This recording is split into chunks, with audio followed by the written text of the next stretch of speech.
સ્વાગત છે। આંતરરાષ્ટ્રીય હિન્દુ પરિષદના રાષ્ટ્રીય અધ્યક્ષ પ્રવીણભાઈ તોગડિયા પધાર્યા ડીસાની મુલાકાતે। આંતરરાષ્ટ્રીય હિન્દુ પરિષદના રાષ્ટ્રીય અધ્યક્ષ પ્રવીણભાઈ તોગડિયાએ લીધી ડીસાની મુલાકાત। સાથે જ કાર્યકર્તાઓના નિવાસ સ્થાને પધારતા તેઓનું ભવ્ય સ્વાગત અને સન્માન કરાયું।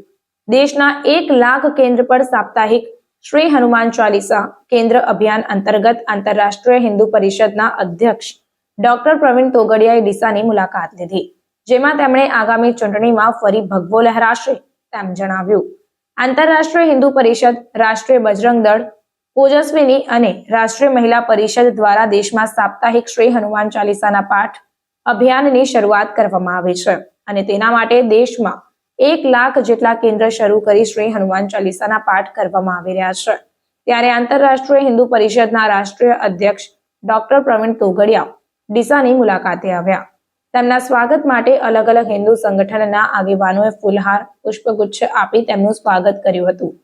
ત્યારબાદ હિન્દુ ધર્મશાળા ખાતે બેઠક યોજાઈ। આ અંગે ડોક્ટર પ્રવીણ તોગડિયાએ જણાવ્યું કે દેશમાં 1 લાખ જગ્યાએ સાપ્તાહિક શ્રી હનુમાન ચાલીસા પાઠ કેન્દ્ર શરૂ કરાયા છે। ડીસામાં પણ 54 જગ્યાએ શ્રી હનુમાન ચાલીસાના પાઠ થઈ રહ્યા છે।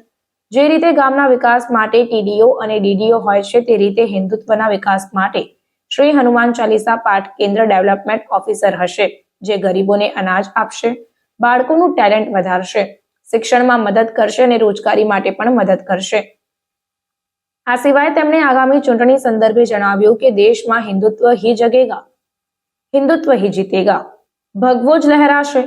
આંતરરાષ્ટ્રીય હિન્દુ પરિષદના પ્રવીણભાઈ તોગડિયાજીએ ડીસાની મુલાકાતે આવતા જિલ્લા મહામંત્રી ઈશ્વરભાઈ પટેલ, જિલ્લા રાષ્ટ્રીય બજરંગ દળ રમેશભાઈ જેઠવા, મંત્રી જતીનભાઈ સોની, જિલ્લા ઓજસ્વીની પ્રમુખ સંતોષબેન પ્રજાપતિ, ઉત્તર ગુજરાત પ્રાંત ઉપાધ્યક્ષ સુરેશભાઈ ગુપ્તા, રાષ્ટ્રીય કિસાન પરિષદના જિલ્લા મંત્રી દિનેશભાઈ ચૌધરી સહિત ડીસા શહેર પ્રમુખ વિનોદભાઈ લોઢા, રાહુલભાઈ મહેશ્વરી, હેમજીભાઈ ઠાકોર સાથે મોટી સંખ્યામાં સંગઠનના હોદ્દેદારો અને કાર્યકર્તાઓ ઉપસ્થિત રહ્યા હતા।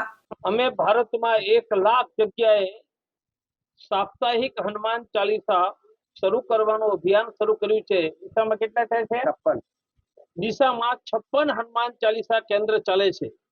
જે રીતે વિકાસ કરવા માટે ડીડીઓ ડિસ્ટ્રિક્ટ ડેવલપમેન્ટ ઓફિસર હોય, ટીડીઓ તાલુકા ડેવલપમેન્ટ ઓફિસર, એમ હિન્દુઓના વિકાસ કરવા માટે એચડીઓ હનુમાન ચાલીસા કેન્દ્ર ડેવલપમેન્ટ ઓફિસર એ ગરીબોને અનાજ આપશે, ડોક્ટર આપશે, એડવોકેટ આપશે, બાળકોની ટેલેન્ટ વધારશે, રોજગારમાં મદદ કરશે।